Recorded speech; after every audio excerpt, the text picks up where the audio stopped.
Shalom jemaat yang dikasihi Tuhan, kita bersyukur hari ini kita bisa beribadah kembali meskipun online, tapi saya percaya saat kita membuka hati kita mengikuti apa yang menjadi kehendak Tuhan, memuji, menyembah Tuhan, saya yakin Roh Kudus bisa menjamah setiap dari kita dimanapun kita berada.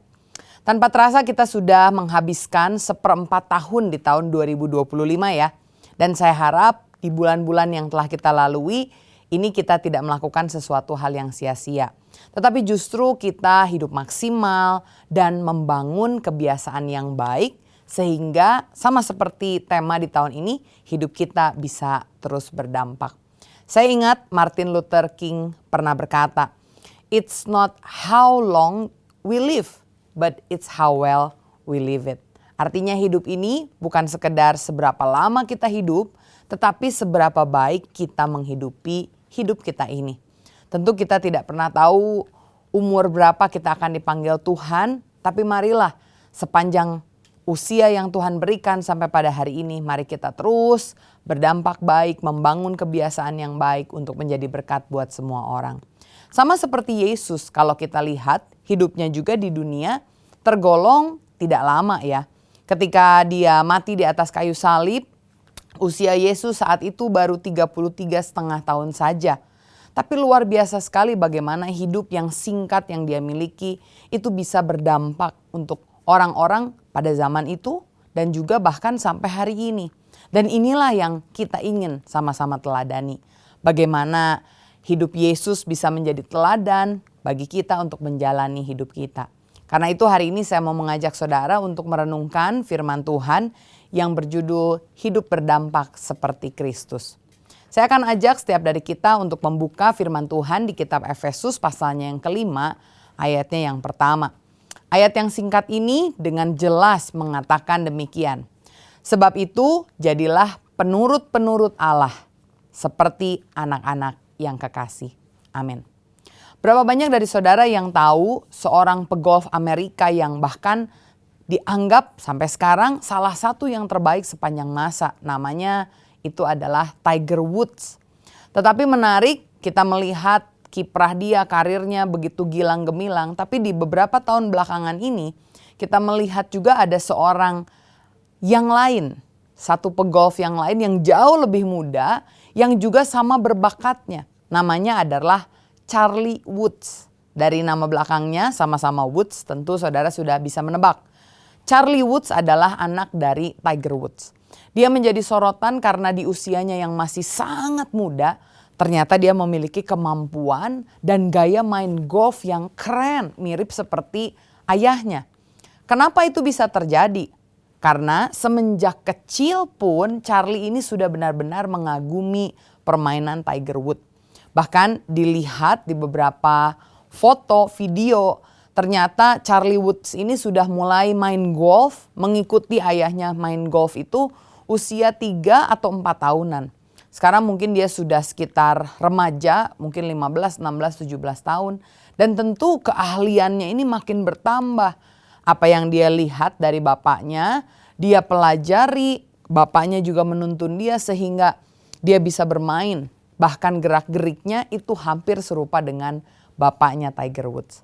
Tentu ayahnya sangat bangga melihat anaknya menjadi serupa dengan dia. Kalau kita lihat di dalam sejarah gereja, setelah 10 sampai 15 tahun setelah Yesus mati di atas kayu salib lalu bangkit dan naik ke sorga, ternyata ada kelompok-kelompok orang yang menjadi pengikutnya, anak-anak Tuhan di Antioquia yang mulai dipanggil sebagai orang Kristen atau Kristianoi, Kristus kecil, pengikut Kristus atau milik Kristus. Kenapa? Karena ternyata tindakan mereka mencerminkan ajarannya Kristus. Dan yang menarik nama Kristen ini atau Kristianoi ini bukan self-brand. Bukan mereka sendiri menamakan, oh saya Kristen. Tetapi justru ini diberikan oleh orang-orang di sekitarnya yang bahkan belum mengenal siapa Kristus secara pribadi. Mereka mengatakan ini orang-orang mirip seperti yang diajarkan oleh Yesus atau Kristus. Karena ternyata betul anak-anak Tuhan pada saat itu yang telah menjadi miliknya mengikuti teladan hidup Yesus. Dan pada akhirnya kita lihat bagaimana kehidupan mereka bisa berdampak seperti Kristus. Nah, bagaimana dengan kita? Saudara sudah berapa tahun menjadi anak Tuhan? Mungkin kalau diketikkan di kolom komen pun sudah lebih dari teenager ya beberapa di antara kita. Tapi apakah orang-orang bisa melihat kita sebagai Kristen, artinya pengikut Kristus lewat perbuatan kita? Atau jangan-jangan kita baru dikenal sebagai orang Kristen karena orang melihat atribut kita. Entah kalung salib kita, entah baju The Last Supper kita, entah itu status Instagram kita, ayat-ayat firman yang ada di sana. Ataukah kita bisa dilihat menjadi pengikut Kristus dari gerak-gerik, perkataan, perbuatan kita, dari dampak yang kita berikan. Saya melihat setidaknya ada 4 teladan yang Yesus berikan kepada kita dan sungguh menginspirasi. Dan justru ini yang membuatnya memiliki hidup yang begitu berdampak walaupun dalam usia yang tergolong singkat. Dan saya berdoa kiranya saya dan saudara bisa meneladani keempat hal ini. Apakah keempat hal tersebut? Yang pertama, saya melihat Yesus punya keteladanan hidup di dalam kasih. Efesus 5 ayat yang kedua berkata, dan hiduplah di dalam kasih, sebagaimana Kristus Yesus juga mengasihi kamu dan telah menyerahkan dirinya untuk kita sebagai persembahan dan korban yang harum bagi Allah. Ada seorang petugas pemungutan suara pada saat itu waktu kita mau pemilu, dia keliling kompleks untuk memastikan nama-nama pemilih. Sayang tentu ada beberapa rumah yang kosong karena survei itu tidak dilakukan dengan janjian ya, jadi mendadak datang ke rumah. Sampai akhirnya dia, karena ada rumah-rumah yang kosong, dia mendatangi salah seorang rumah atau pemilik rumah yang sedang ada, namanya Kang Acep. Dan dia bertanya sama Kang Acep, Kang, kenal nggak ini tetangga yang sebelah kanan nih rumahnya lagi kosong? Lalu Kang Acep ini bilang, oh iya itu dipanggilnya Pak Sus. Wah, dia itu orangnya baik, dia itu orangnya ramah, dia itu orangnya penolong. Lalu petugas pemilu tadi tanya, wah kenal baik ya Pak? Ya kenal sedikit-sedikit lah si Pak Sus itu, tapi saya tahu dia tuh bener-bener orang yang keren banget.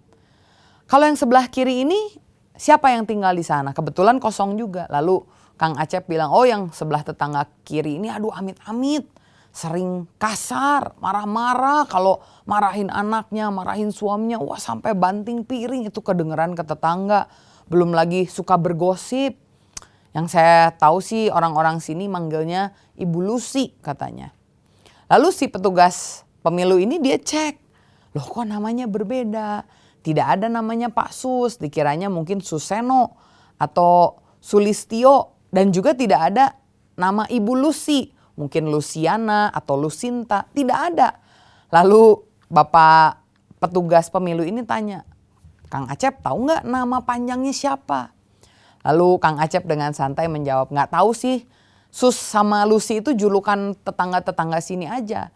Soalnya Bapak yang tinggal di sebelah kanan ini diambil namanya dari Yesus. Jadi Sus itu ujungnya, Sus gitu. Karena dia itu hidupnya kayak Yesus, baik, penuh kasih. Tapi kalau yang sebelah ini wah itu kependekan tuh, kurang ajar. Emang tetangga-tetangga suka bilang Lucifer, Lucifer, katanya kayak iblis jadi dipanggilnya Ibu Lucy. Wah ternyata dari kehidupan kita orang bisa menilai kita ini seperti Yesus atau seperti Lucifer, iblis. Mari kita lihat pribadi kita masing-masing.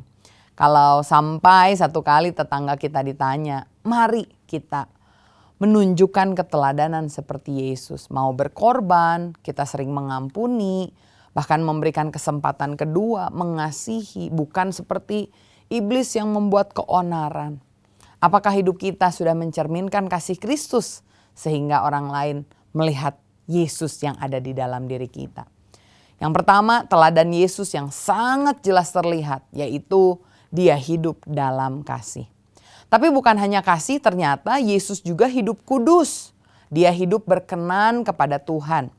Efesus 5 ayat yang ketiga melanjutkan ayatnya dengan berkata demikian. Tetapi percabulan dan rupa-rupa kecemaran atau keserakahan disebut saja pun jangan di antara kamu. Sebagaimana sepatutnya bagi orang-orang kudus. Demikian juga perkataan yang kotor, yang kosong, atau yang sembrono. karena hal-hal itu tidak pantas. Sebaliknya, ucapkanlah syukur. Loncat ke ayat yang ke-8, Efesus pasal yang ke-5 dikatakan, memang dahulu kamu adalah kegelapan, tetapi sekarang kamu adalah terang di dalam Tuhan. Sebab itu hiduplah sebagai anak-anak terang. Karena terang hanya berbuahkan kebaikan dan keadilan dan kebenaran. Dan ujilah apa yang berkenan kepada Tuhan. Amin. Orang zaman sekarang cenderung lebih takut kepada manusia daripada takut kepada Allah. Artinya ini membuat mereka tidak terlalu lagi menghargai kekudusan, hanya menghargai pencitraan di depan orang. Saat ada manusia menunjukkan sisi yang baik, tapi kalau tidak ada yang lihat, wah semuanya ini bisa dipertanyakan apakah dia melakukannya di balik layar atau seperti apa. Pernah kan kalau kita dengar ada kejadian pencurian bantal di kereta cepat Wush. Sehingga pihak dari KCIC itu harus memasang CCTV di beberapa titik. Tujuannya apa? Hanya agar bantal yang ada di kereta cepat itu tidak habis hilang diambil oleh pengunjung atau para pengendara yang ikut. Kemudian kita juga melihat dan mendengar ada satu kasus korupsi yang begitu luar biasa, shocking sekali. Ternyata biasa kita membeli bensinnya dioplos selama bertahun-tahun dijadikan ladang untuk orang bisa korupsi. Saya juga ingat dulu saya ketika tinggal di rumah keluarga, biasa kita mau bikin air panas. Nah, air panas itu biasa dibuat lewat tabung gas ya. Ternyata tabung gasnya itu suka hilang dicuri orang. Karena itulah di dekat tempat tabung gas itu ditaruh lampu. Saudara tahu ternyata di gang yang sempit itu setelah ditaruh lampu, bukan hanya tabung gasnya yang hilang, tapi lampunya juga sekalian hilang. Dan sekarang jadi si tempat tabung gasnya itu dikandangin dan lampunya juga dikandangin pakai teralis. Orang-orang yang hidup di akhir zaman ini jarang untuk berlaku sesuatu yang kudus. Tetapi tentu kalau kita melihat tidak mustahil bagi kita anak-anak Tuhan untuk bisa hidup kudus, hidup berkenan di hadapan Tuhan. Karena kita sebagai anak-anak Allah tentu akan hidup mengikuti teladan Yesus. Yesus adalah pribadi yang berintegritas dan dia menjaga hidupnya tetap kudus di hadapan Tuhan. Kita lihat ketika Yesus dicobai di dalam kitab Matius 4 tercatatkan. Meskipun tidak ada orang yang tahu, Yesus sama sekali tidak jatuh dalam godaan iblis. Tetapi dia tetap berkenan kepada Allah. Dan kenapa itu bisa terjadi? Saya percaya karena yang pertama tadi Yesus hidup dalam kasih. Artinya dia mengasihi Allah sehingga dia bisa hidup kudus. Karena kita mengasihi Allah maka kita juga ingin memberikan yang terbaik buat Allah. Dan saya percaya prinsip kasih tadi ini ketika dilakukan akan membawa kita kepada prinsip untuk hidup kudus. Baru-baru ini kita dengar istilah viral seperti gayung lopeping atau ani-ani, yaitu yang istilah yang diberikan kepada pelakor ya, perebut laki orang.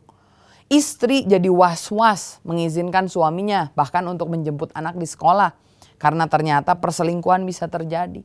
Sehingga istri merasa dia harus terus memantau suaminya seperti memantau anak kecil. Tidak percaya sama suami. Tetapi kalau saya lihat suami yang mengasihi Tuhan dan mengasihi istrinya tidak akan berselingkuh walaupun ada kesempatan, walaupun mungkin ada godaan. Dan sama istri juga tentu tidak akan terpincut kepada pria lain entah teman kantornya atau mungkin orang yang dia temui jika dia betul-betul mengasihi Tuhan dan mengasihi suaminya. Banyak anak muda juga yang saya lihat membangun hubungan jalan belakang alias backstreet. Padahal tentu jika anak mengasihi orang tuanya, dia tidak akan melakukannya tetapi dia akan jujur mempertemukan orang yang dia suka kepada keluarganya. Karena kasih kita akan membawa kepada kehidupan penuh dengan kekudusan dan kehidupan yang berkenan kepada Tuhan. Orang yang mengasihi Tuhan mau untuk melakukan yang terbaik yang berkenan kepada Tuhan meskipun tidak ada yang melihat. Sama seperti Daud dalam Mazmur 139 dia pernah berkata, "Selidikilah aku ya Tuhan, lihatlah hatiku, ujilah aku. Dan perkataan Daud ini mendorong kita untuk juga sama mengasihi Tuhan. Mungkin kita bisa salah, masih bisa berdosa.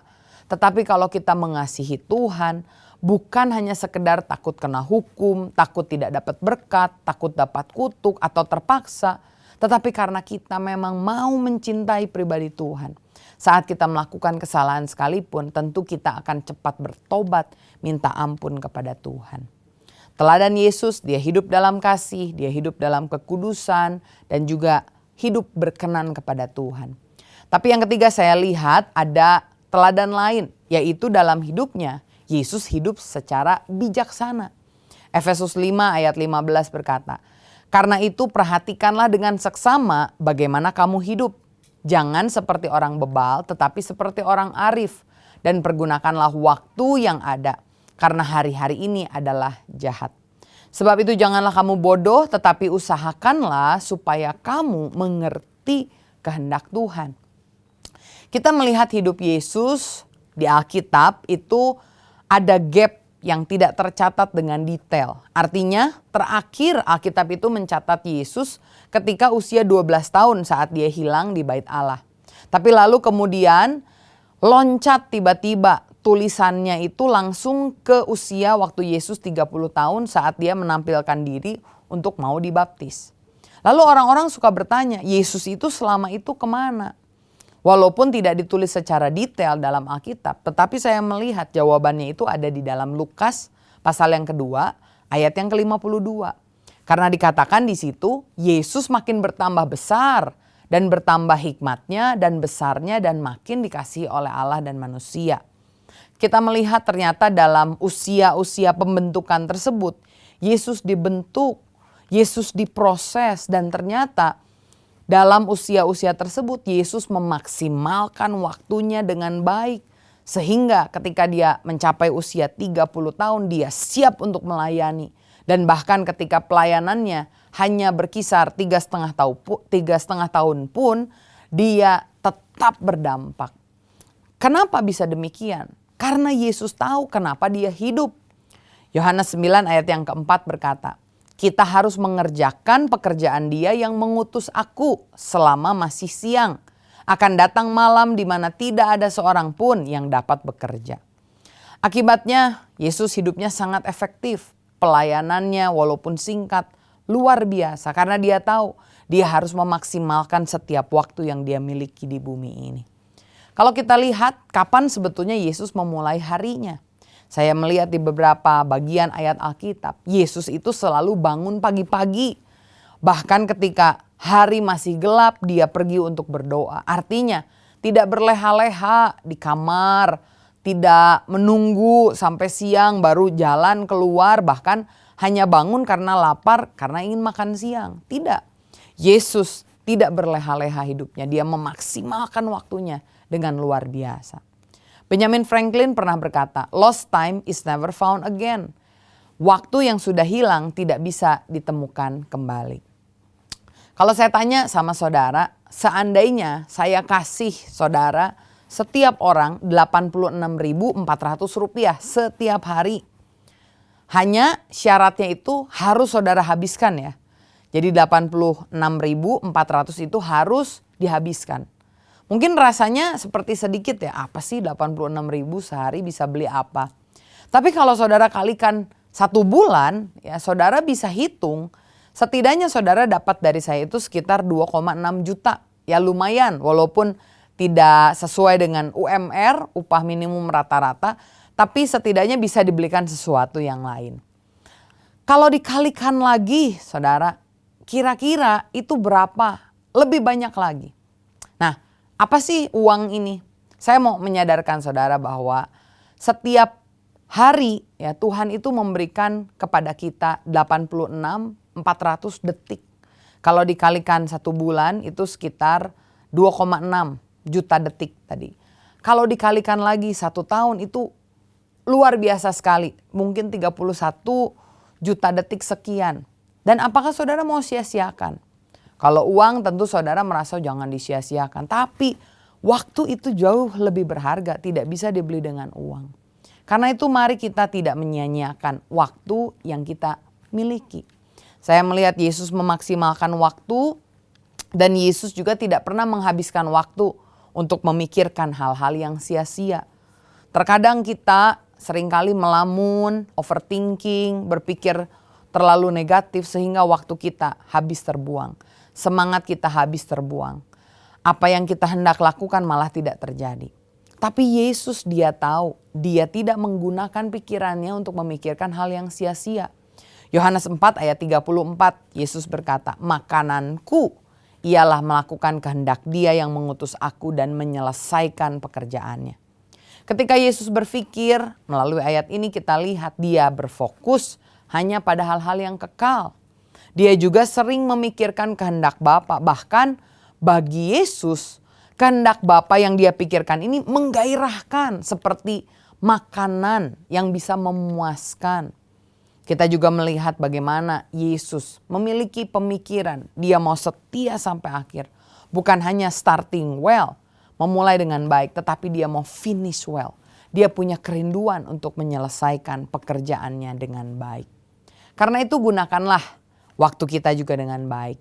Mari jaga pikiran kita juga dengan baik. Suami, istri, kita tidak akan selamanya bersama-sama ada dengan mereka. Karena itu mari bangun hubungan dengan suami, dengan istri kita, dengan anak kita. Karena dia juga tidak akan selamanya bersama dengan kita. Buanglah misalkan kebiasaan-kebiasaan buruk, bermain handphone, tidak memperhatikan. Tapi kita melihat, kita mau memaksimalkan waktu yang ada. Kita mau hidup secara bijaksana. Juga dalam hubungan kita dengan Tuhan. Mari kita membangun hubungan dengan Tuhan. Selagi saudara masih bisa baca Alkitab. Selagi Alkitab masih bisa diakses. Selagi saudara bisa beribadah dengan bebas tanpa ada tekanan. Tanpa ada hambatan. Mari kita beribadah kepada Tuhan. Banyak baca firman. Banyak merenungkan firman. Dan terutama mari layani Tuhan selagi kita bisa. Jangan sia-siakan waktu kita. Mulai pikirkan hal-hal yang kekal, kehendak Tuhan, dan selesaikan panggilan Tuhan dalam hidup kita dengan baik. Hidup bijaksana. Yang terakhir, yang keempat, teladan Yesus. Dia juga adalah orang yang dipenuhi dengan Roh Kudus. Hidup penuh dengan Roh Kudus. Efesus 5 ayat yang ke-18 berkata, dan janganlah kamu mabuk oleh anggur, karena anggur menimbulkan hawa nafsu. Tetapi hendaklah kamu penuh dengan roh. Saya pernah mendengar ada seorang yang bernama Tatsuya Shindo. Dia ini mantan anggota Yakuza, yaitu organisasi kriminal yang ada di Jepang. Dia mengalami perubahan hidup yang luar biasa. Setelah bertobat, dia bahkan menjadi seorang pendeta Kristen. Dia mendengar tentang kasih Tuhan dan dia mengalami perubahan dalam hatinya. Dia memutuskan untuk meninggalkan kehidupannya yang lama, bertobat dan memutuskan untuk mengabdikan diri kepada pelayanan sehingga bahkan banyak mantan anggota dari Yakuzanya yang ikut bertobat, terima Yesus dan juga berubah. Kenapa hal itu bisa terjadi? Saya yakin karena ada Roh Kudus, Roh Allah yang masuk dan bekerja di dalam diri Tatsuya Shindo. Kita perlu mengerti bahwa Yesus adalah 100% Allah dan 100% manusia. Namun ketika dia ada di dunia, dia menunjukkan wujud sebagai manusia dan dia membatasi kealahannya sehingga dia memiliki kelemahan-kelemahan manusia seperti dia harus ada di satu ruang, dia tidak bisa berpindah tempat. Kalau kita lihat kenapa Yesus yang 100% manusia ini juga tetap bisa melakukan pelayanan, mujizat terjadi dengan luar biasa. Kuncinya adalah karena Yesus mengandalkan Roh Allah yang bekerja dalam dirinya. Sehingga pelayanannya bisa menjadi pelayanan yang efektif. Saya melihat di dalam kitab Lukas pasal yang keempat ayat 18-19. Yesus berkata, Roh Tuhan ada padaku, oleh sebab itu ia telah mengurapi aku untuk menyampaikan kabar baik kepada orang miskin. Dan dia juga mengutus aku untuk memberitakan pembebasan kepada orang-orang tawanan dan penglihatan bagi orang-orang buta. Untuk membebaskan orang-orang yang tertindas. Untuk memberitakan tahun rahmat Tuhan yang telah datang. Sama kalau kita punya sarung tangan itu bentuknya memang serupa dengan tangan kita. Tetapi sarung tangan itu tidak punya kekuatan. Kekuatan sarung tangan itu baru ada ketika tangan kita masuk. Kita sangka seringkali kita bisa meneladani Yesus, padahal sebetulnya tidak bisa kita lakukan dengan kekuatan kita sendiri. Sama seperti sarung tangan yang kelihatannya sama tetapi berbeda, tidak ada kekuatannya. Kecuali saat Roh Allah sendiri yang masuk menguatkan kita. Kita diberikan kemampuan untuk jadi serupa dengan Yesus. Karena itu saya rindu untuk saudara tidak hanya menjadi orang Kristen biasa, tapi orang Kristen yang betul-betul menerima Yesus, hidup dalam pertobatan, dan juga menerima Roh Kudus dalam hidup kita. Sehingga Roh Kudus bisa bekerja dengan luar biasa. Sama seperti sarung tangan, saat tangannya masuk, tangan jadi bisa menggenggam. Sarung tangan juga jadi bisa menggenggam. Kalau tangannya melambai, sarung tangan juga jadi bisa melambai. Jadi sekali lagi, hari ini kita mari sama-sama mengingatkan bahwa kita harus jadi penurut-penurut Allah. Sama seperti anak-anak yang kekasih. Kalau kita rindu bisa berdampak dalam hidup kita, mari kita teladani Kristus dalam segala aspek kehidupan kita. Jangan mau kita hanya sekedar jadi barang KW, tiruan murahan yang mungkin dari keluar terlihat mirip, tetapi ternyata tidak memiliki kualitas yang sama. Tapi dengan kasih karunia Tuhan, kerinduan kita dengan bantuan Roh Kudus, saya yakin, saya percaya, saya berdoa, hidup setiap kita bisa berdampak bagi Tuhan dan sesama. Hidup dalam kasih, hidup dalam kekudusan dan berkenan kepada Tuhan. Hidup bijaksana, menggunakan waktu dan menjaga pikiran dengan baik. Dan yang tidak kalah pentingnya, hidup dengan Roh Kudus. Biarlah dunia bisa melihat Yesus melalui kehidupan kita. Amin. Kiranya firman ini menguatkan setiap dari kita untuk tidak hanya sekedar tahu, tetapi kita juga mau terus berdampak seperti Tuhan Yesus. Amin. Mari kita sama-sama tundukkan kepala, kita berdoa. Bapa, mengucap syukur untuk firman yang telah ditaburkan. Kami rindu Tuhan, ketika kami hidup, kami bukan hanya sekedar lewat dan tidak menunjukkan satu kualitas di mana kami bisa berdampak. Biarkan hidup kami Tuhan, baik kami yang masih muda ataupun yang sudah memasuki usia senja. Biarkan kami mau mempersembahkan hidup kami untuk terus menyenangkan Tuhan.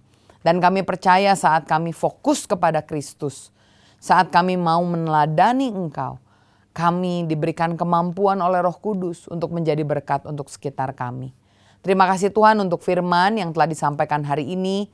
Roh Kudus materaikanlah di dalam hati setiap kami Tuhan, sehingga kami bukan hanya menjadi pendengar yang baik, tetapi kami juga menjadi pelaku-pelaku firman yang menyenangkan Tuhan. Terima kasih Bapa, kami serahkan kehidupan kami ke dalam tangan-Mu, kiranya selalu memuliakan Tuhan. Di dalam nama Tuhan Yesus Kristus kami berdoa dan mengucap syukur. Haleluya. Amin. Tetap semangat, Tuhan Yesus memberkati.